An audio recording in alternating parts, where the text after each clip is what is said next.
In 2008, a comedy called The Hangover was released and garnered critical acclaim and has gone down as one of the best comedies ever made.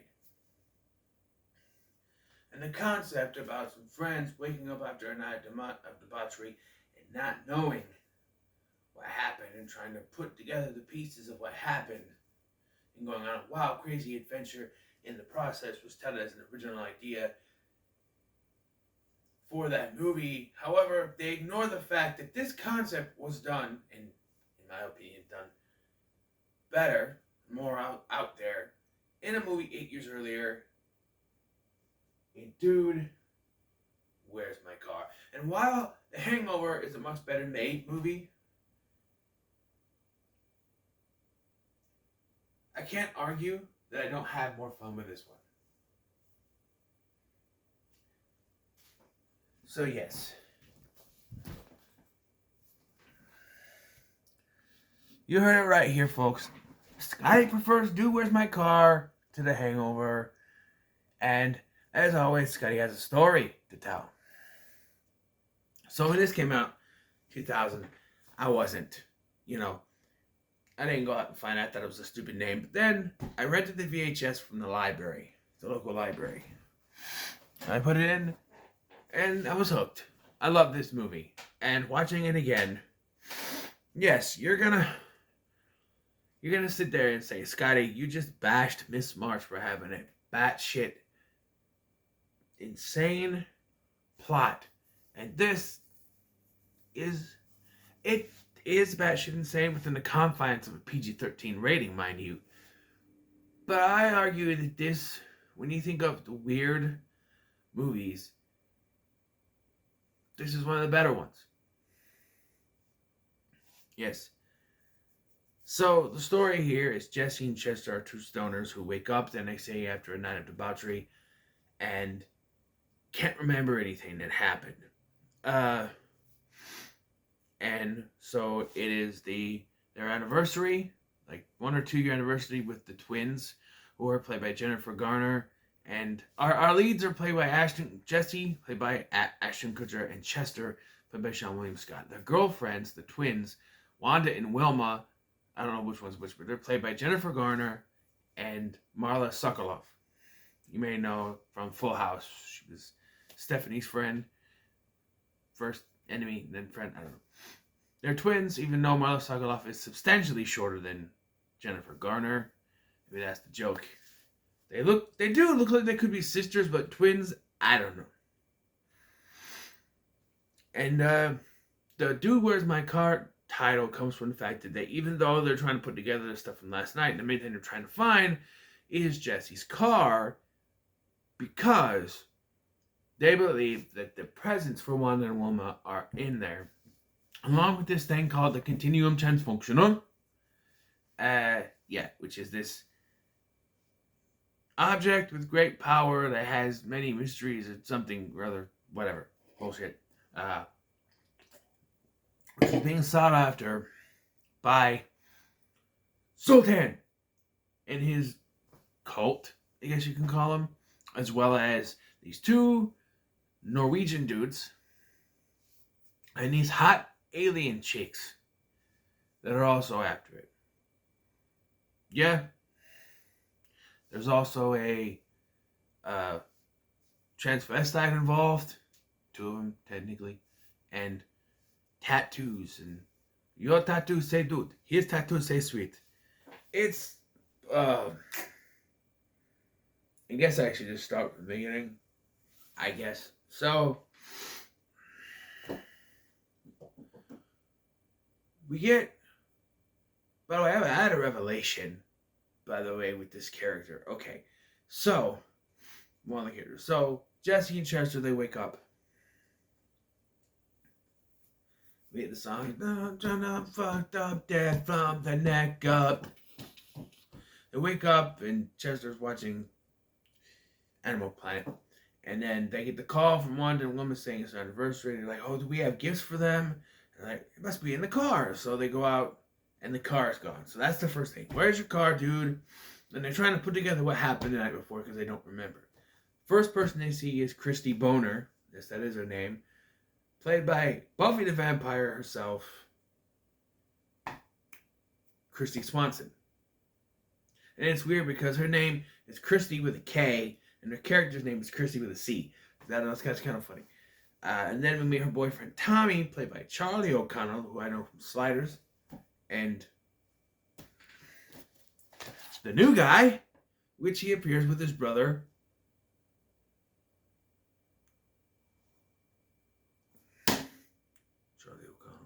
Jerry O'Connell.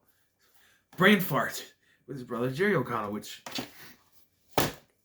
be irony if that's the next one I do. You know, I do completely random, but it would be irony if that's the next one I do, because that'd be funny. Wait, I gotta put Charlie O'Connell down on the list. I just realized.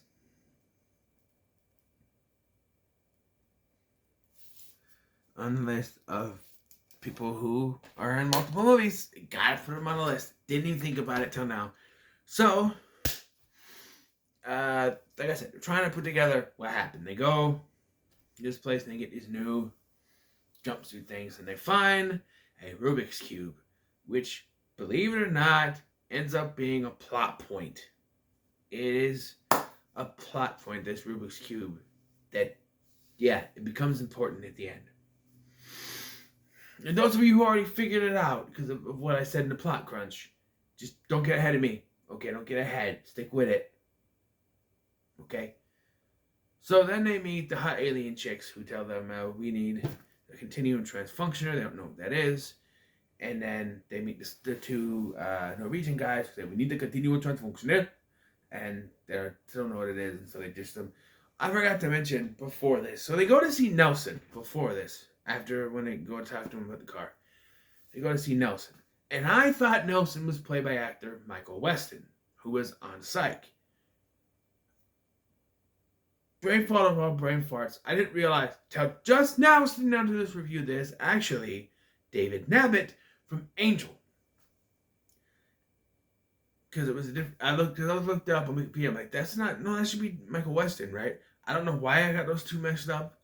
I don't know how I got the two messed up. They don't even really look the same. I just thought it was him. No, it's David Nabbit from Angel. He was in a couple episodes there in the early seasons. Don't know why I messed it up. But they go to see him. They do a joke with a dog and a hash pipe. And then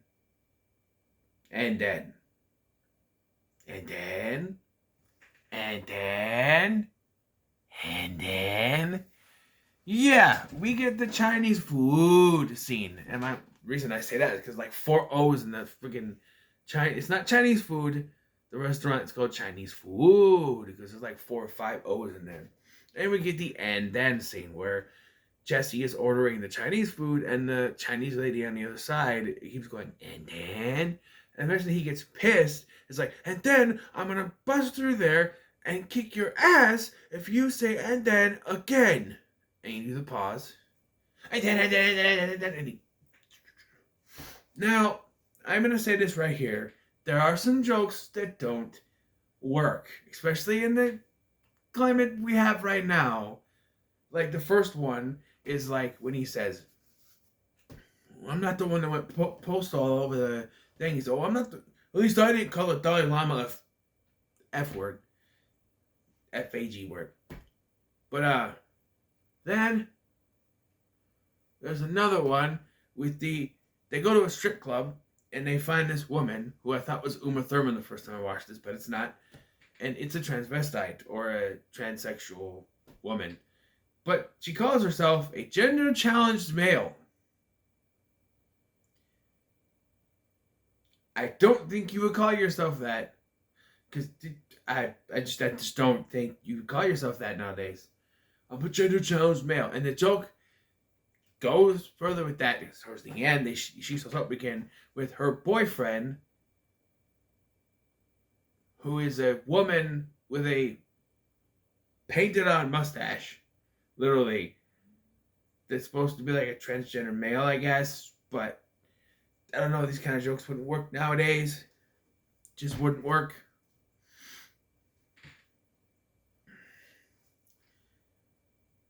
So, Then they meet the other characters, do the thing, and then they're still trying to find the car.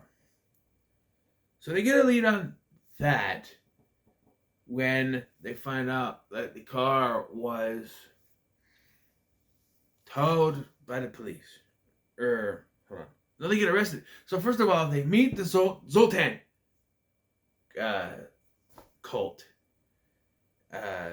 And they say, we need to continue Transfunctioner. Our leader Zoltan needs it so we can go to space or whatever. And as they keep a look at it, and they're trying to find it, they think it's in the car, and then they get arrested by the cops because the ladies, right, the alien ladies come to them, and they say, we need it, and then, or no, it's the transgender lady shows up again wanting her money. And the cops show up and they think they're gonna arrest her, but they arrest them because they are suspects in a drug deal. I guess their car was spotted there. By the way, I'm just gonna say it right now. They never actually find out what happened to their car. They never do. It's a big running joke. The title of the movie is never solved. Dude, where's your car? It's a big MacGuffin because you never find it at all. They go to police. They are questioned. This guy tortures a mannequin for some reason, thinking it's going to entice answers from them. I don't know. But they find out it's all a big mistake, so they're going to get their car back. But lo and behold, the car has been sent to impound. Now, everybody with a brain knows that when it's sent to impound, all you got to do is pay a certain amount of money. You can get it out. For some reason, they're just like, it's an impound, nothing we can do. I'm like, okay, well, can't you help them? No. They have to go to impound and talk to this crazy black lady. She's crazy, trying to cut off Chester's arm. And she won't give them the information of who bought it. Well, first of all, it is his car, right? His car. He owns the fucking car. Then they're like, I'm sorry, it's be against code blah, blah, blah, blah to give it to you. And I'm like, yeah, but it was his car, and you sold it illegally, technically, because he still owned the car. And you put it on auction because some idiot cop dude. But they do give an information, so they go there. Before they can go there, they get kidnapped by the Zoltan cult, and we meet Zoltan, and it's Hal Sparks. So now this movie shares a connection to Spider-Man 2, as well as the Disney show Lab Rats. I'm sure he's been another thing, but I was like, it's Big D. That's his nickname on Lab Rats. Yes, it's a kid's show, and no, that's not what it means. But yeah, I'm like, hey, I forgot who. I thought that there was gonna be a Nickelodeon connection because Michael Ray Bauer is also in this as one of the Zoltan cult people. And that's pretty cool. I always love to see Mikey in these movies. It always makes me smile. He's in this and Evolution, and pops up in quite a few other movies. It's nice to see him popping up. It's kind of like with Gary Cole. Whenever I see him pop up, I'm like, yeah, cool. Yeah,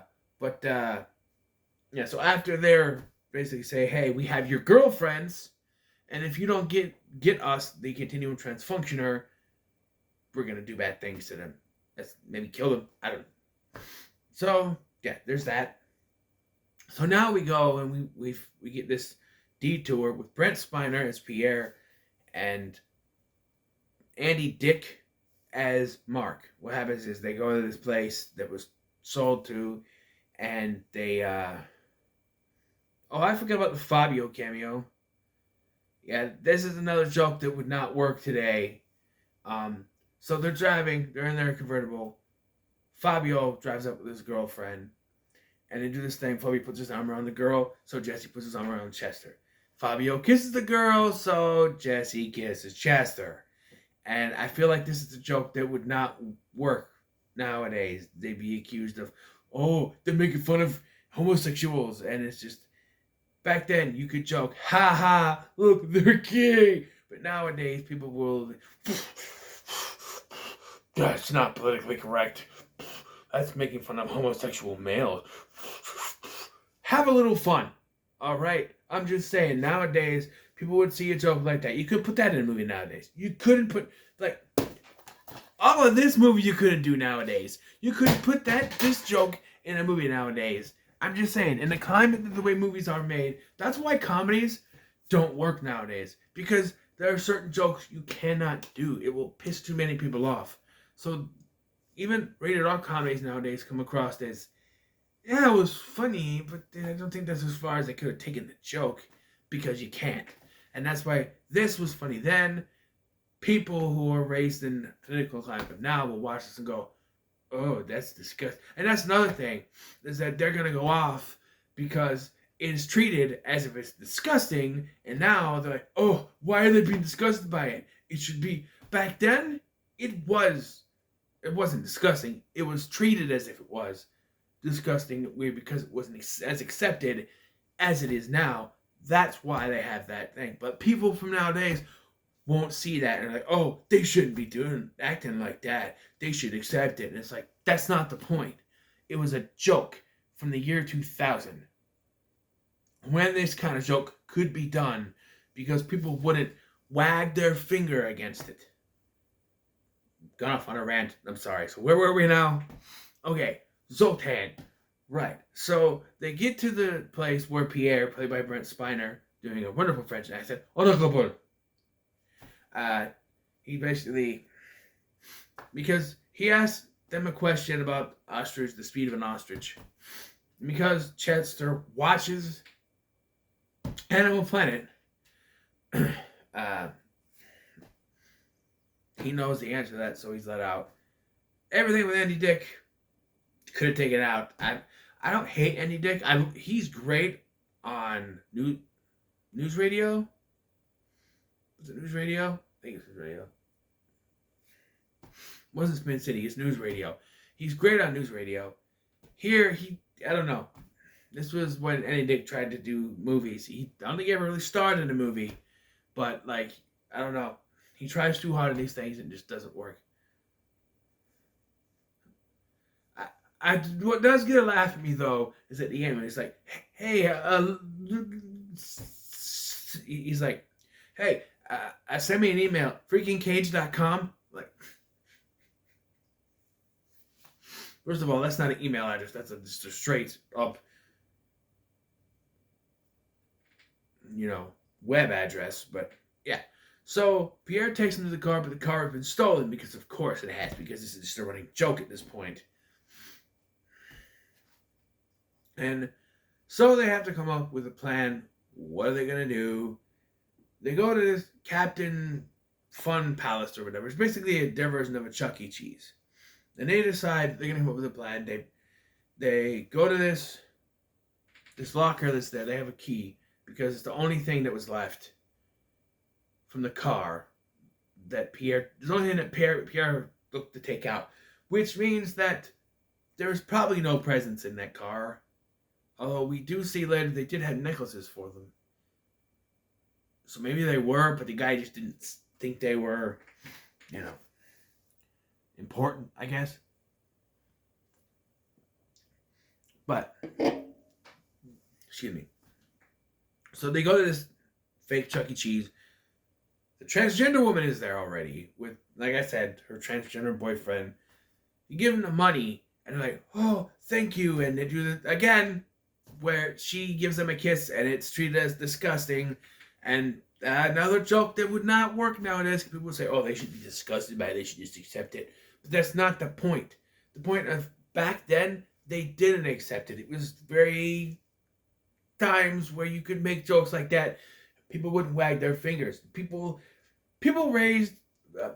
born past 2010 should just not watch these kind of movies.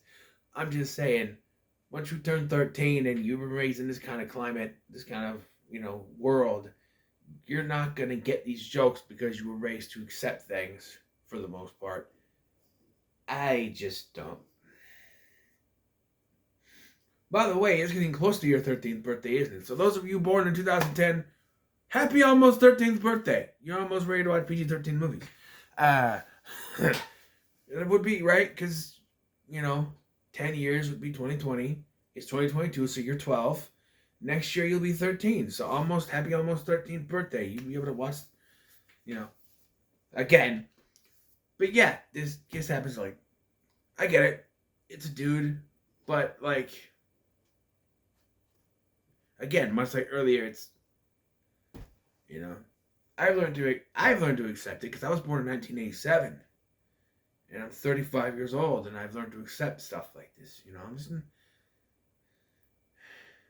It's okay. Okay? It's okay. It's okay.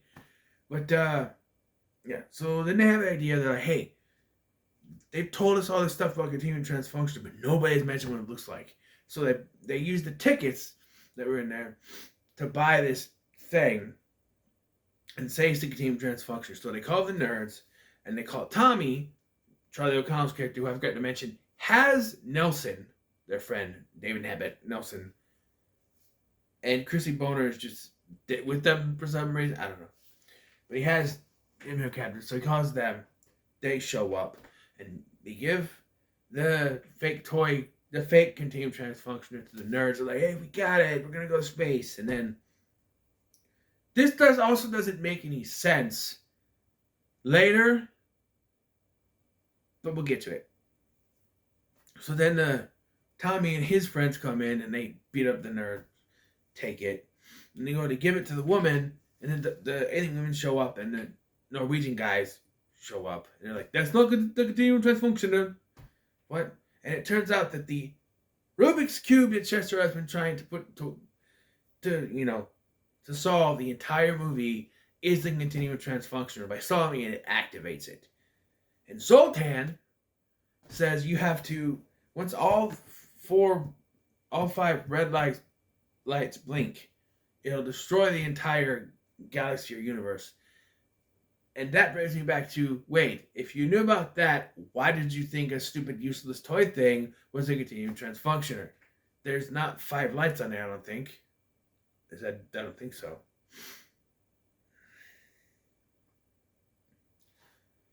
But yeah. And I forgot to mention this because it is a plot point. Earlier in the film, like at the beginning of the film, when they're trying to figure out what happened, they open all the cupboards and the fridge, and it's just full of pudding. And it is something that bears mentioning, because here, like I said, they don't remember anything, but they ask, because the Norwegian guys say, oh, we were with you last night, we give you a ride.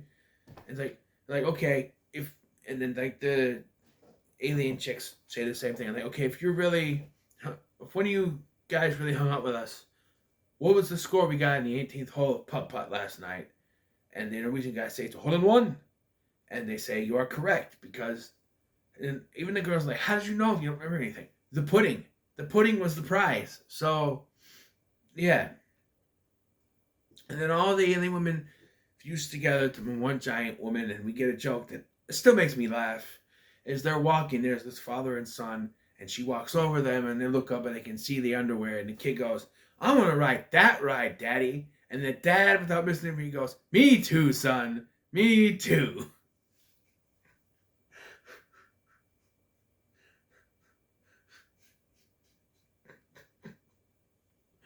Oh.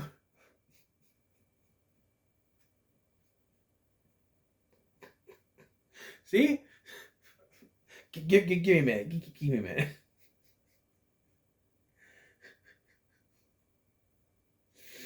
Oh. Oh. I had to yawn. Jeez. That joke always gets me.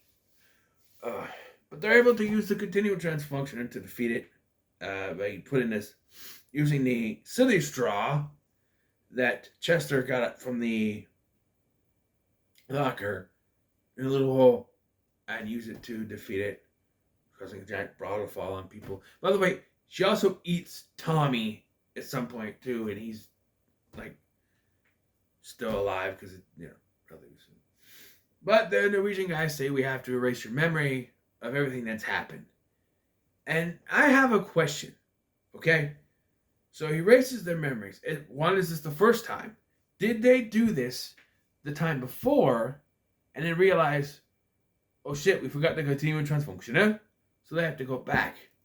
But no, that doesn't make any sense, because when they ask where the car is, they say, boy, you would have wasted less night. Like, okay, well then you didn't erase their memories. But it would make more sense if that's why they didn't remember, is because they erased their memories. But no, didn't. But now they do, and they act like it was the same day as before, their anniversary, but it would be actually the day after. So they're gonna look at a calendar at some point and be like, wait a minute, today's the whatever the date. What happened? This is not our anniversary. But last night wasn't our anniversary. What happened? They could be very confused. Also, so they get their presents up. Beginning of the movie, it's mentioned the girls will give them special gifts, which they perceive to be sex. And because they've been dating for a year, and they think it's sex. Fair enough. But it's actually berets with their names on them, which is even funnier, I think. But also, they give them these little bracelet things with their names on them. And then there's these other necklaces that the two Norwegian guys gave for saving the world, which, if you're going to do that, why did you erase the memories? But they put them on, and it makes the girl's boobs bigger. And I caught it this time watching it, because these two yell at the alien chicks, you two big-breasted bimbos, and it's like, okay, is that why they do the joke later with the, I don't know. And then they get in the car, and they drive off. They do the tattoo joke from earlier again, and we end. But there are bloopers that kind of allude to deleted scenes. There's one at the fake Chuck E. Cheese where Chester's trying to explain, I think he's explaining what happened, but Sean William Scott keeps flubbing the lines. I don't think that's in their movie. And then there's another one that calls back to a joke from the beginning of the movie, which would be a better callback to a joke from earlier in the movie. When they are trying to get a ride somewhere, they see this old lady and they try to wave her down, and she runs over Chester. In this blooper, they run her over, which would be a better callback joke than the dude sweet joke, to be honest. I don't know why that was cut from the film. But yeah, overall, I enjoy this film. And unlike Miss March, I don't think it's terribly bad to a point where it's hilariously bad. I think it's just good. I think it is enjoyably good to a point that I will say it's pretty good. Alright. These reviews are running long, but that's okay. Alright. I threw Miss March over there somewhere. It's behind my Xbox. Okay. Where are my dice? Right here. Okay. Switch over to this vision. Switch over to the dice vision. Dice vision activated. 4. Wasn't it 4 last time? But it's a different 4. Okay, 1, 2, 3, 4. 4. Get over here. Get over here. Alright, so we have... Oh, hold on. Body vision. Okay. We have... Yes! She's out of my league. I mean, in a perfect world, it would have ironically been the new guy. But this is one I've been wanting to talk about. Man, she's out of my league. Ooh. There are times when I pick movies for these, and I just want to say, I just want to go, okay, I'm not going to do the random thing and just pick them myself.